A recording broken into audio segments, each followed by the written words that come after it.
I took the PTE exam last week, and now we got to talk about it. This is for October 2024. The first thing is, let me show you them scores. What people always want to know is, has anything changed? The most common question I get asked time and time again is, are templates still working? You got to know by now that is like one of the most irrelevant questions for the PTE. I hope you guys know templates are the least of your concerns for PTE these days. All right, but we'll get to that.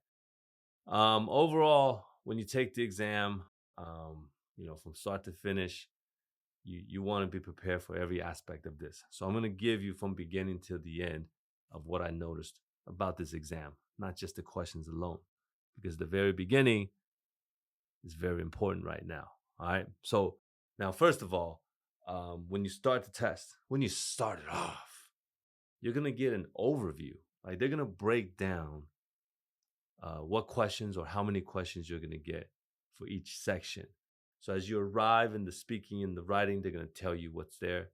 When you get to reading, they're going to tell you what's there.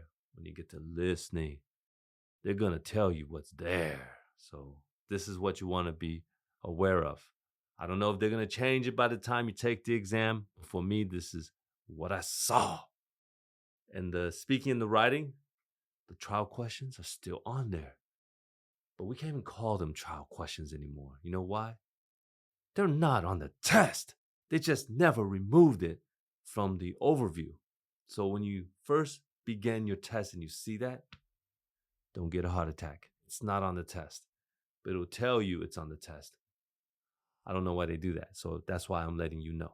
All right. So the next part is, if you're not aware, there's going to be a personal introduction. And the reason why I'm bringing this up is because till this day, people still ask me, is that section scored? What should I say? How should I introduce myself? No, that section is not scored. Do you know what I say? I always say something stupid. Do you know what I said this time on the personal introduction?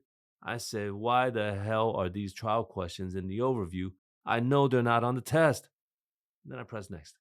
That's my personal introduction. Okay, I never introduce myself. They don't need to know who I am. All right. So with that said, we go into the speaking. And when we go into the speaking, I'm faster, right? I'm usually faster because I don't do the personal introduction and I know the test, so I'm going to the test faster. And I'm saying this for a reason, right? Because for this test center, they have both headsets, the Andrea and the Plantronics. If you're new to PTE, you probably never even seen the Plantronics headset. And hopefully you're not here long enough to know what the Plantronics headset looks like either. I hope nobody's preparing for PT that long. But this test center actually had it. So I had the Plantronics headset. I looked around. Others had Plantronics and Andrea. The Plantronics headset is a little bit more sensitive. All right. And that's the reason why we don't put it too close to our mouth. The Plantronics headset, we need to put it further away, below our chin, or even some people put it above the nose. With that said, I was faster. So in the beginning, when I was doing read aloud and repeat sentence, smooth sailing. Nobody was even talking yet. All right. But by the time I got to the describe image and retell lecture, one student put it this way. They called it a fish market. I like that. It sounded like a fish market. Okay. Everybody is just talking loud, even yelling. Basically, I feel like I might have lost points for the describe image and retell lecture because in the skills profiles, it shows that I lost points only in the describe image in the retell lecture. And during that time, it's probably really loud and the sensitive microphone might have picked up everything else. I'm not sure, but it's not important because it's over 79. As long as it's over 79, you pass, right? 90 is not going to give you extra immigration points. All right. So that's that. You know what? I'll talk about the answer show questions on Instagram. I'll go straight to the writing. For the writing itself, yes, I applied templates. And again, you do not want to over rely on templates. We're just using templates to get the points that we can get from writing. and it's not a lot. Okay, you're looking at around 20 something points, very low.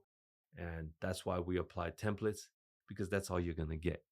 So if you're not getting 65, 79 and you're blaming it on your templates, you don't understand how PTE works right now. Okay, it ain't nothing about templates. All right, so we're going to skip to the reading. And this is where I feel like you guys want to be careful. But we can't prevent this. We can't actually do anything about it. Again, I talked about this on Instagram already. One of the reading fill in the blanks questions, um, the grammar was wrong. Like the sentence, even though I got 90 in reading, I know I got that question wrong because it wasn't structured grammatically correct. And that must mean PTE never even proofread their questions. They had somebody make it and they just posted it. They never even proofread it. So when I was reading it, I always apply grammar because we can eliminate many options just by using the grammar. And I realized, nah, there's no way I can use grammar here because the sentence was wrong. So I just put whatever. I'm pretty sure I got it wrong. Hopefully, they don't have too many of those on the exam because that's just not fair. Speaking of not fair, let's talk about the listening. And with the listening, there's two listening fill in the blanks. On the second listening fill in the blanks, the voice was AI. It was a British English accent using an AI voice. And it wasn't a neutral accent. It was a very distinct, kind of difficult to understand accent. But that might have been because the AI wasn't even pronouncing the words correctly. That's what I felt. I couldn't understand what the AI voice was trying to say. So I lost points for sure for the listening fill in the blanks because I don't even know what they said. I just wrote pretty much guessing the words. All right. And again, I feel like that makes the test unfair for us. It's an English test, but they're using AI voice, which sometimes they can't even pronounce the words correctly. What the hell, right? So that's that. Now, with reading and listening combined, both of them have multiple choice questions, right? I always guess. I don't even read the answer that I'm guessing, okay? Because I want to take the test from a student's perspective.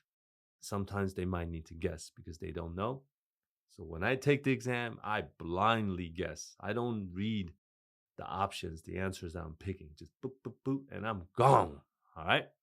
Now, with the right from dictation, clumsy me, one of the words I misspelled. I spelled it wrong, so I know I lost points for listening and writing there as well. I'm only human, right? So, not AI. That's my takeaway from the October test. Everything's still the same. Everything's working fine. I believe PTE has become more difficult. Partially, it's they made a mistake. There was a grammar mistake on the question, and if they start consistently using AI voices for their listening, I think that will become more challenging.